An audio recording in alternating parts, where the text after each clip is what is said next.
In 1969, protests led by a coalition of minority students at the University of California, Berkeley pushed the university to break barriers in education with the creation of an ethnic studies department.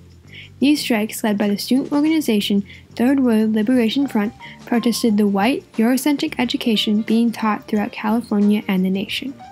These strikes in California started a national discussion on how we educate. Young students across the country began advocating for reform in public education curriculums.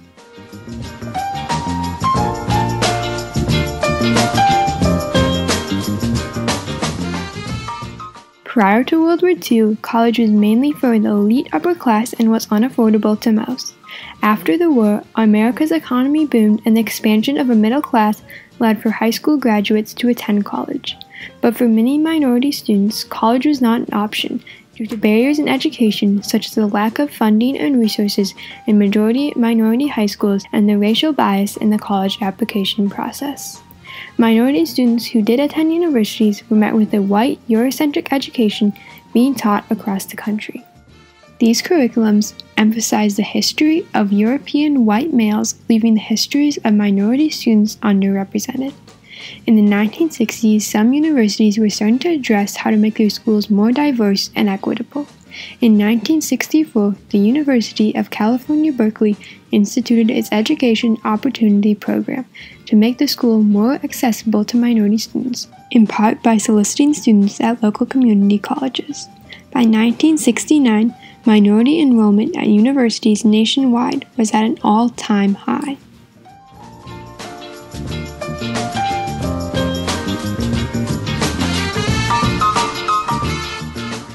In the 1960s, an era of social justice had unsettled America, and the UC Berkeley campus was no exception. Students began protesting on campuses across the nation for the civil rights movement, the free speech movement, and against the Vietnam War.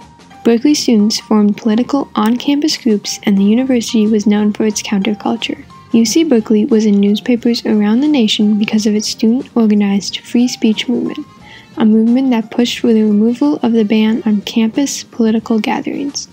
The success of the free speech movement paved the way for ongoing student activism and the Third World Liberation Front strikes.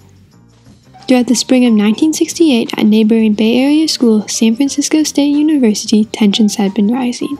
6 black student union members were arrested after a conflict with a reporter, and a graduate student had been suspended for political activism, including his role as the Minister of Education for the Black Panther Party. In February, the newly appointed president of the college handed in his resignation due to student pressure. Minority student activists united under the banner Third World Liberation Front to create a diverse alliance that fought for representation in the curriculum. This coalition included major activism groups such as the Black Student Union, the Asian American Political Alliance, the Mexican American Student Confederation, and the Native American Student Union. These students felt that the white Eurocentric education style being taught only fueled racism because of ignorance, unworthiness because of race or gender, and lowered self-esteem and performance for students who did not feel represented and were ready to see change within their college.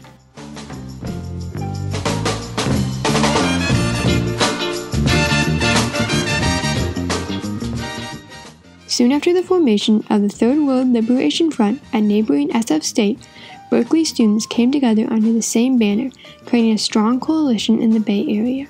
When SF State and Third World Liberation Front activists went on strike, Berkeley's Third World Liberation Front activists followed, and went on strike with the goal of creating a third world college that would teach ethnic studies courses such as African American history, Chicano literature, and Asian American studies. Third World leaders sent out a list of demands to the university's board of directors, primarily demanding the creation of a third world college with minorities in positions of power.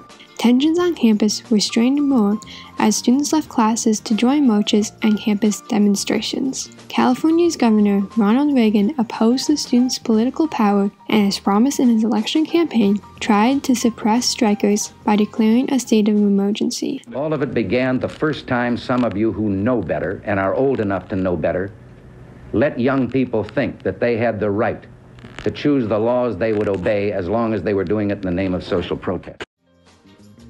The National Guard was deployed, escalating the violence on campus. At the start of the second semester, 1969, the strikes had grown and the Third World Liberation Front was occupying much of campus. Administrators finally agreed to negotiate with the strikers after 10 weeks of conflict. By March, compromises between protest leaders and administrators resulted in the creation of an ethnic studies department, while negotiations for a third world college were pending. The vote to establish this department by the University Senate was an overwhelming 550 to 4. Strikes at UC Berkeley broke barriers in education with the establishment of an ethnic studies department that elevated the voices of minorities in higher education. I think it's really important that we have ethnic studies scholarship that is created by people who have the lived experiences of whatever situation, of whatever culture, of whatever historical moment we're talking about, and that is the primary scholarship that we're drawing from.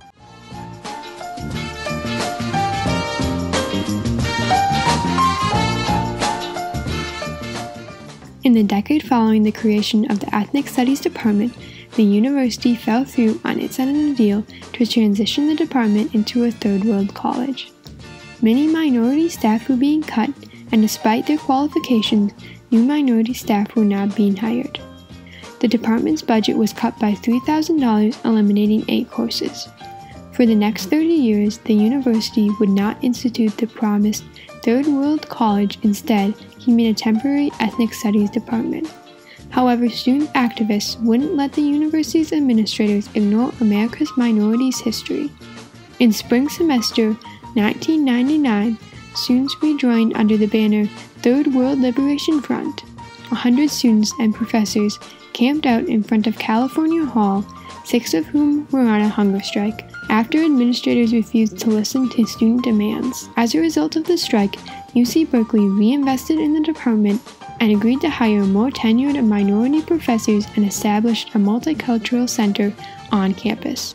To this day, the UC Berkeley Ethnic Studies Department is one of the best in the country in the education of minority history.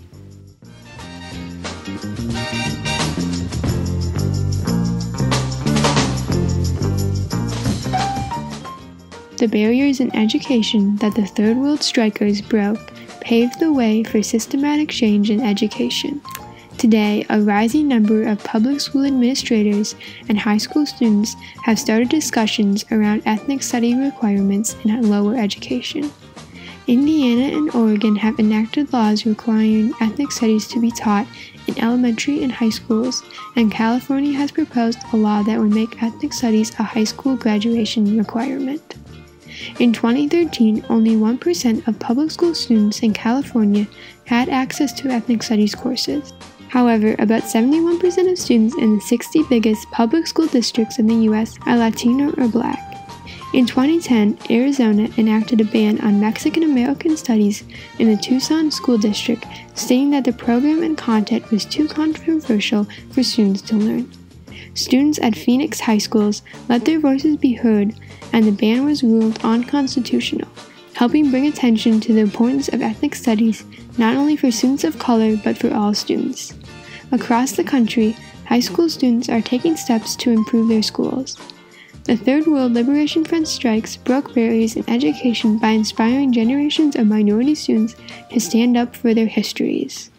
There's lots of lessons that can be gotten, but I would say that was just the beginning, And it's up to each generation to consider what's relevant and important and to continue developing it. The Third World Liberation Front strikes of 1969 broke barriers in education when the University of California, Berkeley met the demands of student strikers, resulting in the creation of an ethnic studies department. These strikes in California impacted the nation by becoming the starting point for other students to demand minority representation in education. Today, students have followed by the example of the Third World Liberation Front and are advocating for required ethnic studies classes in high schools across the country. These strikes at UC Berkeley inspire students to fight for an inclusive, equitable education system representing all.